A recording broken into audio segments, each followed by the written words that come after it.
Yan, 10 na lang bigay mo para may barya ka.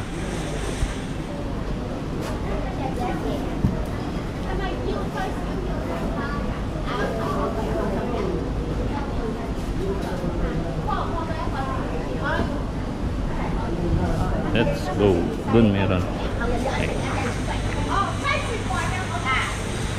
Doon sa kabila may labanos, sili. Ito pala labanos, oh. O, tignan nyo yung labanos, Mark. Lalaki.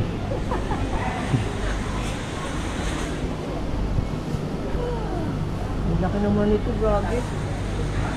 Wala bang maliit? Hindi pwedeng hatiin. Hindi, isang buo kunin mo. Isa lang. Kamatis. Sige, lagyan mo na. Kamatis ko, di ba? Lagay mo rin labanos dyan. Sila na bahala mag-ano. Maliliit. Malaki. Ilan? Dalawa? Dalawa. Laki ng kamatis. Panalo sa kamatis. Cute oh. Bakit bell pepper? Hindi, pinapakita ko lang. Picturean mo nga ako nito. Ang laki ng alay.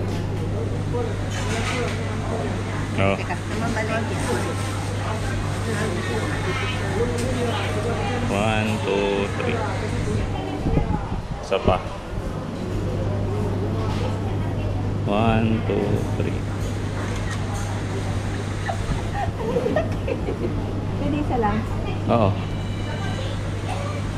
Hindi ko alam kung gabi yun or ano. Tinan mo yun sa dulo. Ito? Oo. Ay, tumuting kahoy. Oo. Ano kaya? Meron pa dun. Silip ako dito. Sige, pila ka na dyan, bayad.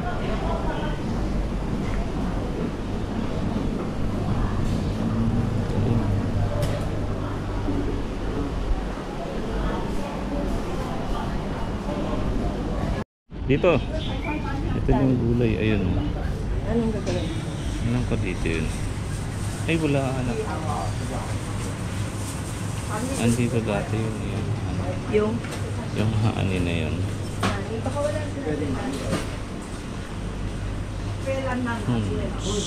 Bili tayong ket-ket ko. Ang ket-ket. Ayun o.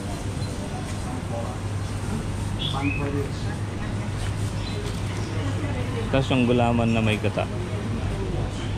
Ito, ano to? Ano to, Di? Hindi ko alam.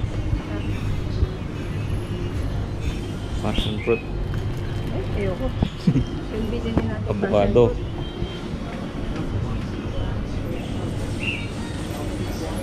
Two of these. Chalot. Yeah, that one din. Ano to? Chalot po. No, two. Only two. Yeah.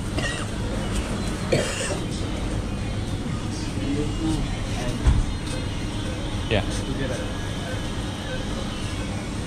Asa yung bayad? Nasa iyo yung wallet, kinuha mo sa akin. Huy. Oh. Bira ka. Magkano daw? Hindi ito na babaryang ko. No, paborito mo niya.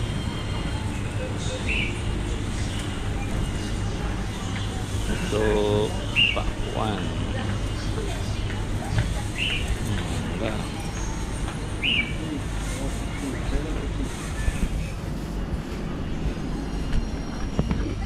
Dragon fruit.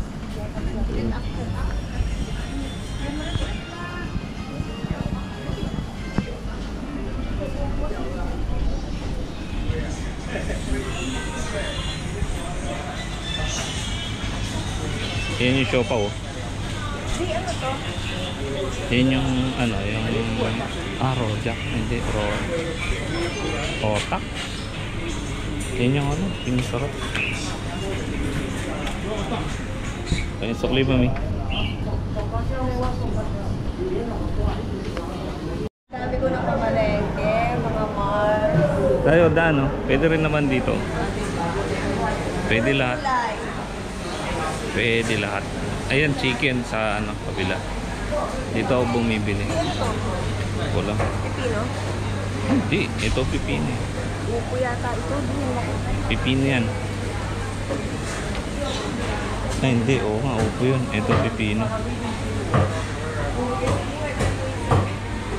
Ito gabi. Ito?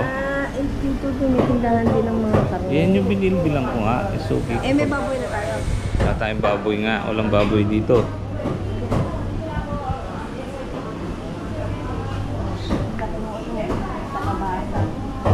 Ito, isda.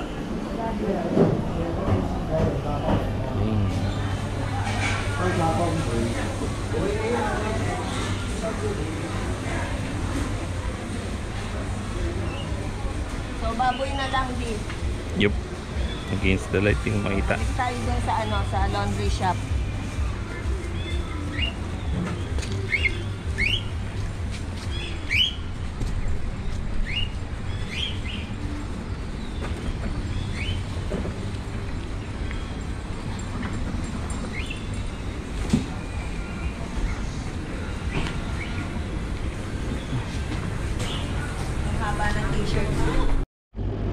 Okay, so ayan na, tapos na mga Mars yung ating nilaban.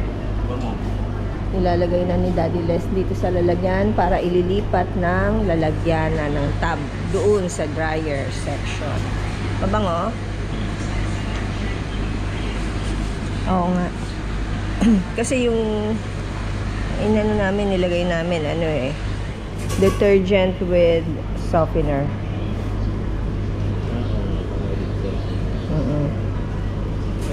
So, ayan, isasalang yan doon sa kabila para ma-dry siya. Bali, 30 minutes dryer pa. So, nakapamalengke naman na tayo mga Mars, kaya waiting na lang.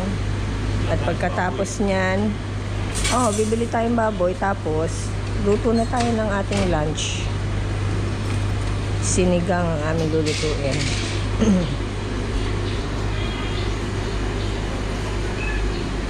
So, dito niya isasalang sa...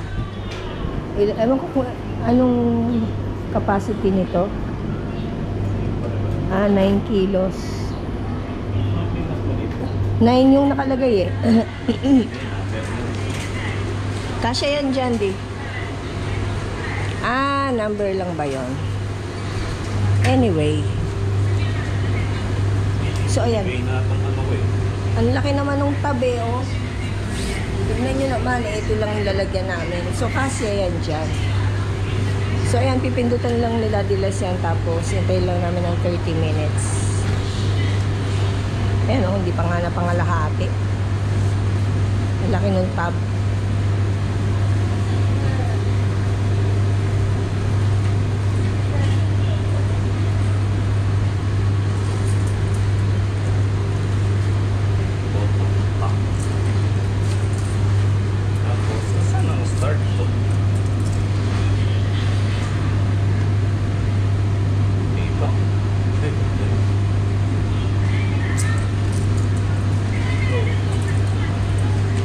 $1 for 5 minutes.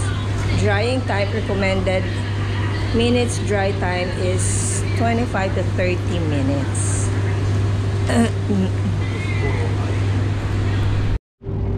Okay, so nakapag-insert na ng pera si Daddy Les. Ayan, umiikot na siya. 30 minutes yung ating hihintayin para matapos yung ating damit sa pagda-dry. Mga Mars, malapit na siyang matapos. Ayan. Ayan yung timer niya. So, pag natapos yan, pwede na naming itupi yan dito sa table. Ay, ito na si Daddy. Nakapamalengke na ng karne. Hindi na ako sumama. Inintay ko na lang para baka ako matapos yung nilalaban namin. Ititiklop ko na sana. O, yan. Inabutan niya pa. Pero patapos na, di. Ano, nakabili kang baboy? Very good. Para makala mo tindahan siya. Yan, swerte ko naman, galing pang Pinas ang labandera ko.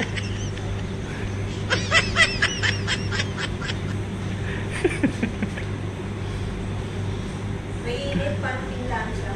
Kasi ang pinili ko, 83 degrees Celsius. Ano siya, tuyong-tuyo. Hindi naman sila umiksi. Tingnan mo nga. Hindi naman. Mga mamaya. Titiklop na lang talaga para siya pinlansya sa sobrang mainit siya. Mga mamaya yung mga damit ko ano na. Kita pusod na.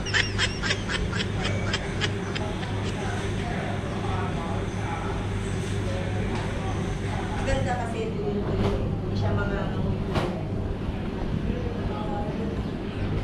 Washer. Dryer. Washer na medyo maliliit.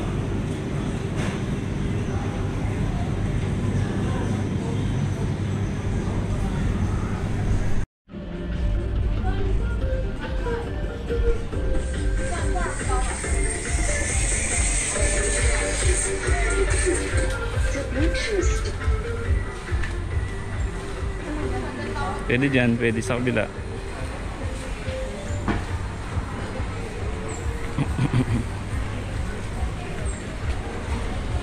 Yan yung mga bike ko.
Pagod. Ang bigat nito, di?